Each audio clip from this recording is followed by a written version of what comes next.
संपूर्ण महाराष्ट्राला हादरवणाऱ्या 2008 साली झालेल्या मालेगाव बॉम्बस्फोट प्रकरणाचा निकाल अखेर आला आणि सगळ्या आरोपींची निर्दोष मुक्तता करण्यात आलेली आहे।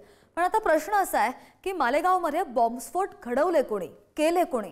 साध्वी प्रज्ञा सिंग ठाकूर, लेफ्टनंट कर्नल प्रसाद पुरोहित यांच्यासह 7 जणांची 17 वर्ष वाया गेलेली आहेत। त्याला नेमकं जबाबदार कोण?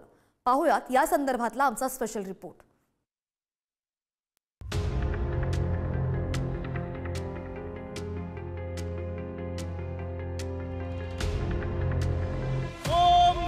पार्वती पतये हर हर महादेव। त्या प्रकारे आतापर्यंत राष्ट्राने माझ्याकडून सेवा करून घेतली। कोर्टाच्या या निर्णयानंतर मला तशीच सेवा पुढे करता येते, याच्यात मला जास्ती आनंद आहे। न्याय नहीं है, फैसला है। 17 साल का जो हमारा समय गया वो वापस कौन करेगा?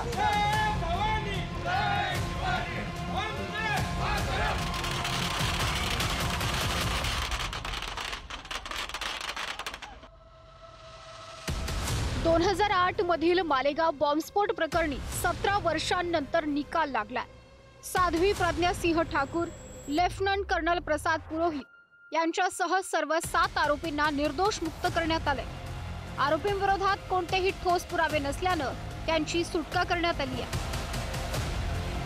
Sadhvi Pragya Singh Thakur, lieutenant colonel Prasad Purohit, major Ramesh Upadhyay, Sameer Kulkarni, Ajay Rahirkar, Sudhakar Dwivedi, Sudhakar Chaturvedi.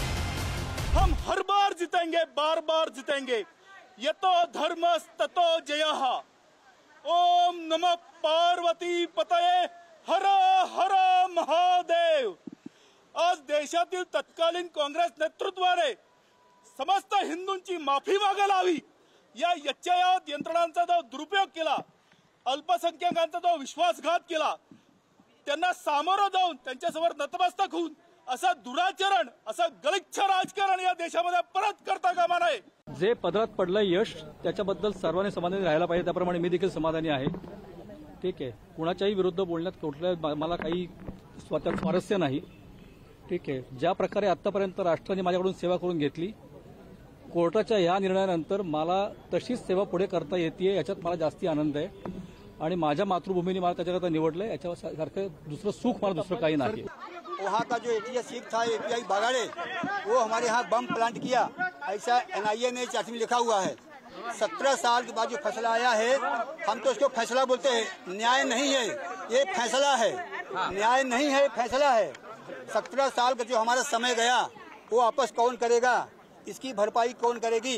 कुछ जो पॉलिटिकल भगोड़े हैं देश में हिंदूवाद नाम से, ऐसा कोई विषय नहीं है। आज कोर्ट के फैसले से तय हो गया कि हिंदूवाद में कोई थ्योरी नहीं है। मालेगावातील मुस्लिम बहुल भागात 29 सप्टेंबर 2008 रोजी स्फोट झाला होता। या स्फोटात 6 निरपराध नागरिकांचे प्राण गेले, तर 100हून अधिक जण गंभीर जखमी झाले होते। मात्र केवळ संशयाच्या आधारावर आरोपींना दोषी ठरवू शकत नाही, असं कोर्टानं निरीक्षण नोंदवलंय। प्रज्ञा ठाकूरच्या बाईकवर ब्लास्ट झाला नाही हे सिद्ध झालंय। बाईकच्या चेसिस नंबरमध्येही त्रुटी असल्याचं निरीक्षण नोंदवलं। दुचाकीचा चेसी नंबर देखील जप्त करण्यात आला नाही। आरडीएक्स आणि बॉम्ब पुरोहितांनी आणल्याचा कोणताही पुरावा नाही। घटनास्थळावरून बोटांचे ठसे घेण्यात आले नव्हते।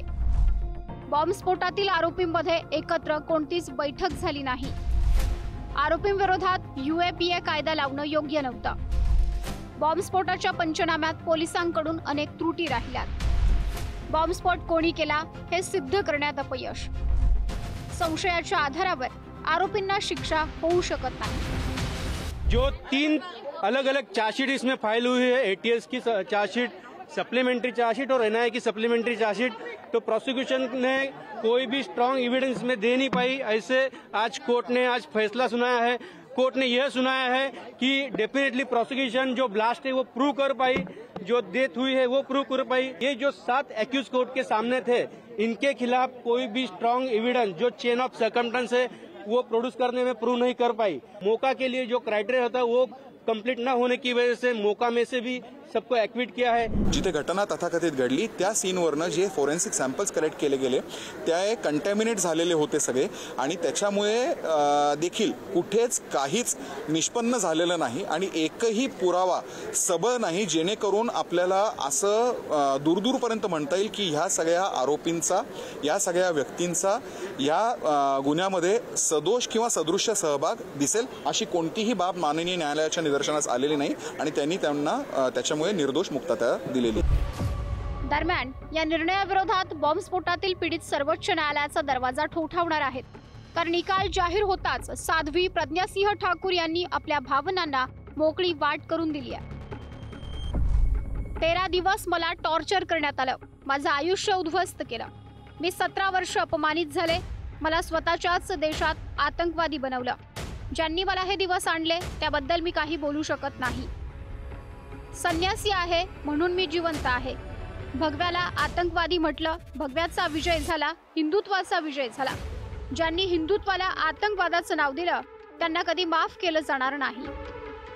समझौता ब्लास्ट किसने किया नहीं मालूम, मक्का मस्जिद का ब्लास्ट किसने किया नहीं मालूम, मुंबई ट्रेन ब्लास्ट किसने किया नहीं मालूम, 2006 मालेगांव किसने किया नहीं मालूम, 2008 किसने किया नहीं मालूम।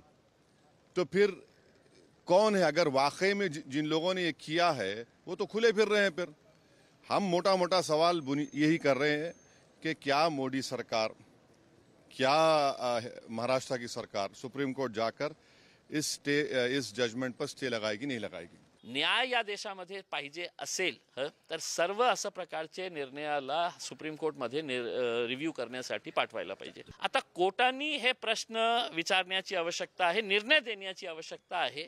जे इन्व्हेस्टिगेटिंग ऑफिसर्स होते, ज्यांनी ह्या लोकांना तुरुंगात टाकले होते, ते मालेगावच्या असू द्या किंवा मुंबईच्या ट्रेन धमाक्याचा असू द्या, त्याच्या बाबतीत जे कोणी केलं असेल त्यांना ही शिक्षा झाली पाहिजे, ही आमची मागणी आहे। या निकालानंतर सर्व आरोपींनी कोर्टासमोर उभे राहून हात जोडले। आपल्याला न्याय मिळाला असल्याची भावना आरोपींच्या चेहऱ्यावर स्पष्टपणे दिसत होती। पण प्रश्न असा आहे, मालेगावात बॉम्बस्फोट कोणी केला? या स्फोटात मृत्युमुखी पडलेल्यांच्या कुटुंबियांना न्याय मिळणार का? 2 लाख रुपये नुकसान भरपाई देऊन बॉम्बस्फोटाच्या जखमा भरणार का? किरण ताजने, निखिल चव्हाण, प्रदीप पाटील, पुढारी न्यूज।